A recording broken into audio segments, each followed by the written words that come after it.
with Edge Fitness. I'm coming at you today from my home gym, so that's why it's looking like this. But I want to talk about our Movement Monday.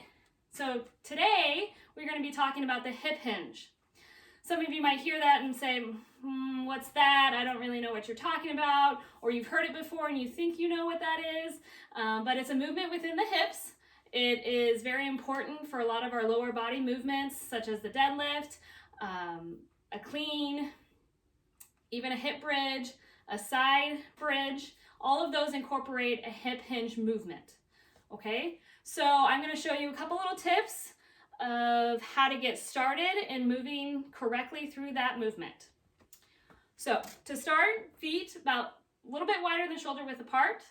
I want you to take your hands. These are going to be helpful tools and guides to get you through this movement correctly. I want you to put them right here, right at the crease, kind of right where your pelvis is, at the crease of those legs. And what you're going to be doing here is keeping a slight bend in the knee, and you're going to use these hands and press your hips back. So as we're pushing our hips back, we are getting into that hip hinge movement that we're looking for. My back is staying nice and straight, my core is nice and tight, and I'm at a tabletop. From here, I want you to press the ground away as we come back up, and your hips are pressing your hands forward to stand nice and straight. So one more rep here without me talking.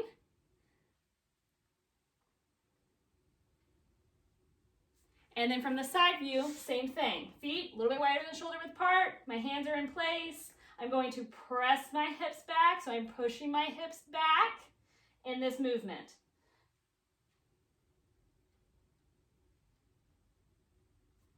Okay, so a couple of tips. We're moving through the hips.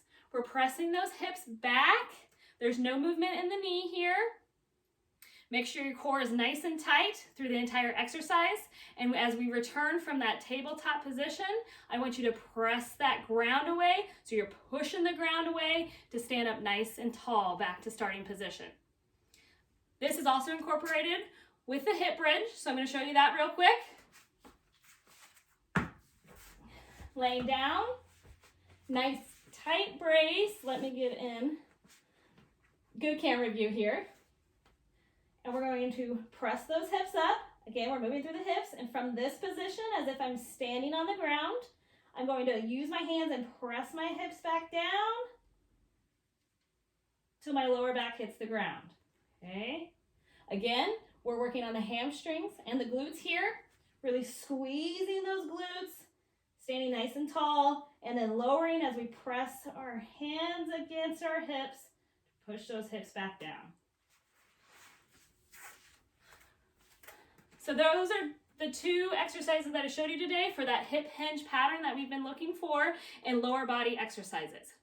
Hopefully those were some good tips for you.